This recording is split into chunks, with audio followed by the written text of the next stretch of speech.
boys, a new episode of the Cartoon Catastrophe. Yeah, baby, let's do it. Let's get it going. Oh, yeah. All right, you guys ready? You guys ready for a new episode of the Cartoon Catastrophe? Oh, boy. Oh, boy. Oh, boy. Let's go. Let's go. Anthony Fantano, best teeth in the game. Yeah.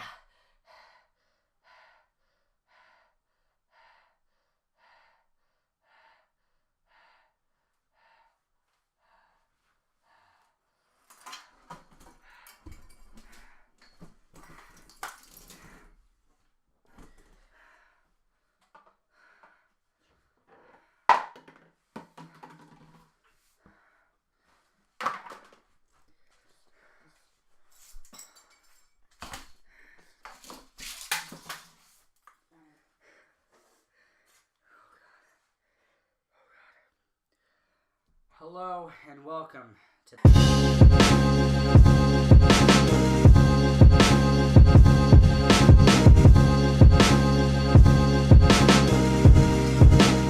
where the only thing that's lost is my integrity and joy. Lost media is an interesting subject to talk about. It can range from many odd subjects such as cartoons, passion projects that just needed more time, and even live TV suicides. It can be disturbing, interesting, and odd, sometimes even all at the same time.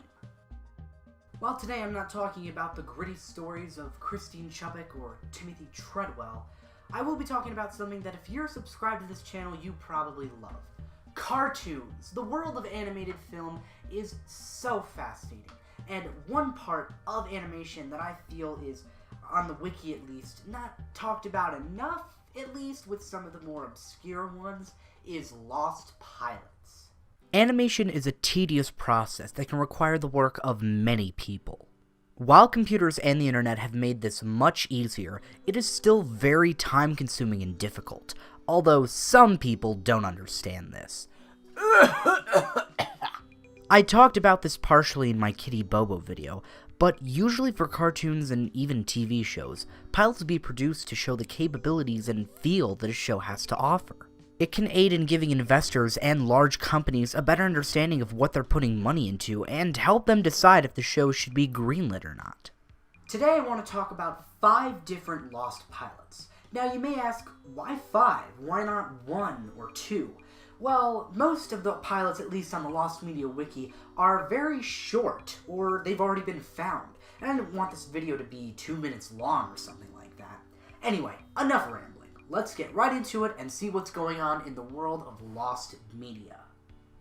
The first pilot we're going to talk about today is the regular show Flash pilot. While I haven't seen much of this series, from what I have seen, it's very well done, especially for coming right out of the...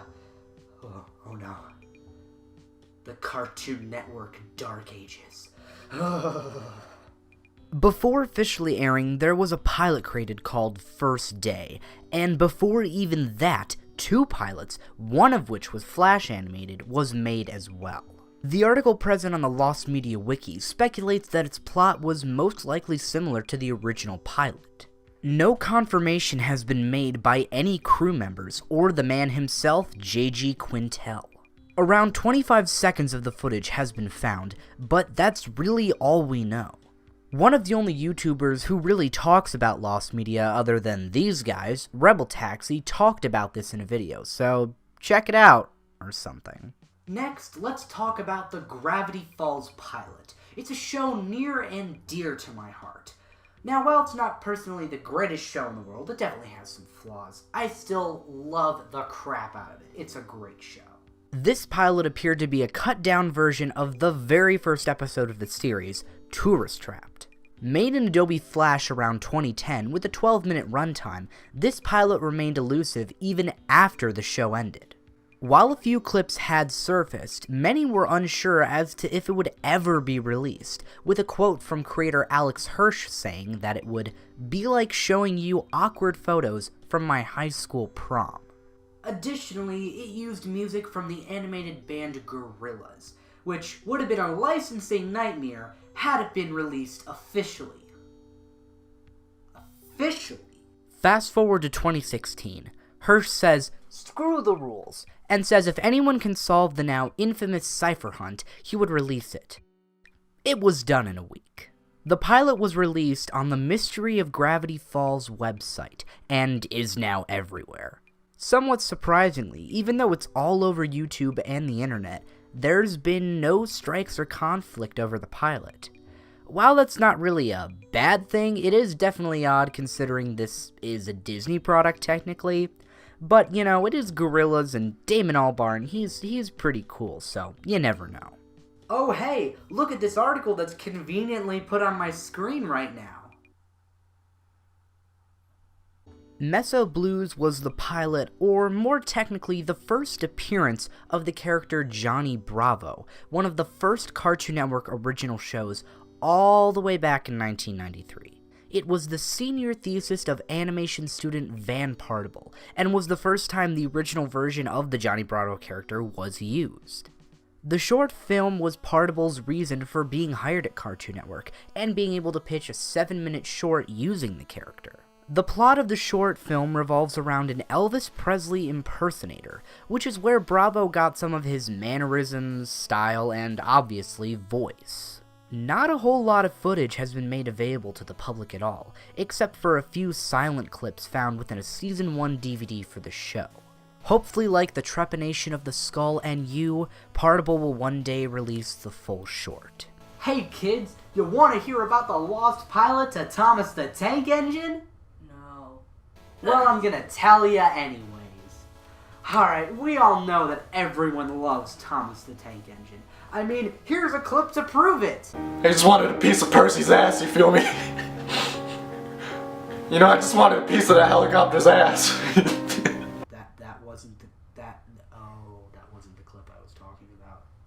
This pilot was created in the early 80s, as the show Thomas and Friends was being pitched to many different networks. To accompany the pitch, a test pilot was made that apparently was smaller, cheaper, and looked much different from the show we know today. This, of course, would turn into the 25th episode of the series, Down in the Mine. It was a very morbid episode amongst fans, especially for Thomas the Tank Engine contracting lung cancer for being in the mines for too long. Very disturbing. Apparently, the only piece of footage from this pilot that was found was used again in the original first episode. And even sadder than that, some of the original models were they were used as scrap, including my senpai, Gordon. Why? Oh God, why? Why? He was so young. He was so young. Gordon! Gordon!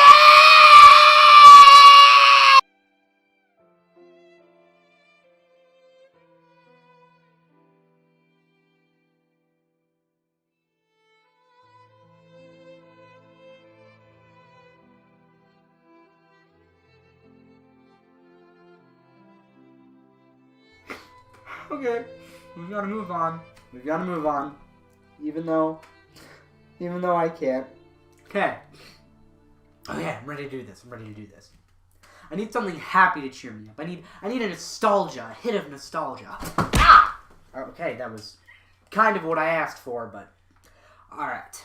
I know to some this might seem a little bit childish, but Blue's Clues was a defining cartoon of my very early years. I even had one of those little notebook things. Anyone else remember those?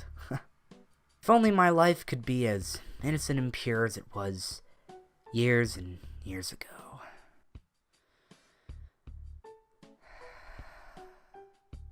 This pilot was created in 1995 as a way to test the concept of the show and see how preschoolers would react to it. It went over very well, with a few changes to the designs being made, like color schemes, character accents, and clothing choices. A 2006 documentary celebrating 10 years of Blue's Clues was what brought the pilot out of obscurity, and apparently fans searched all over pirating websites, bootleg DVDs, torrents, and other places you wouldn't expect a Blue's Clues pilot to be. I understand that's a good place to start, but it's Blue's Clues. So far, the only video is the small clips from the documentary. Thank you for joining me on this ride, this mentally insane ride, through a lot of lost pilots. Join us next time when we realize that pineapple pizza is a sin against God. I'll see you next time. I'm the Cartoon Catastrophe, and never stop searching.